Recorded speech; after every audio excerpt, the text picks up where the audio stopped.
Head quarter شہر ڈیرہ مراد جمالی میں عوام کو پینے کے صاف پانی کی فراہمی کو یقینی بنانے کے لیے اچ پاور لمیٹڈ کی جانب سے مختلف مقامات پر جدید فلٹر پلانٹس نصب کیے گئے تھے تاکہ شہری صاف، معیاری اور صحت بخش پانی سے مستفید ہو سکیں۔ بعد ازاں ان فلٹر پلانٹس کا مکمل انتظام محکمہ واٹر سپلائی کے سپرد کر دیا گیا۔ تاہم افسوسناک امر یہ ہے کہ محکمہ واٹر سپلائی کی پائپ لائنیں پہلے ہی مناسب پانی فراہم نہیں کر رہی تھی اور اب شہری ان فلٹر پلانٹ سے بھی فائدہ اٹھانے سے محروم ہو چکے ہیں۔ آپ لوگوں کو پتہ ہے کہ یہ جو ہے نا درجنوں کے حساب سے واٹر پلانٹ جو ہے لگا ہوا ہے شہر میں،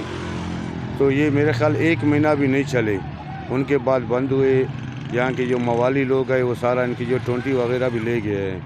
تو یہ آپ کے سامنے جو ہے پلانٹ ہے میونسپل کمیٹی کے سامنے، ان کے تالا بالکل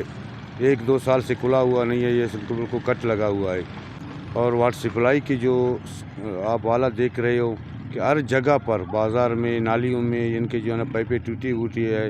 تو ان کی وجہ سے یہ جو گندا نالی کے پانی ہے وہ واٹر سپلائی کے پانی میں جو ہے نا مکس ہو چکا ہے۔ ہم اعلیٰ حکام سے اپیل کرتے ہیں کہ جو لوگ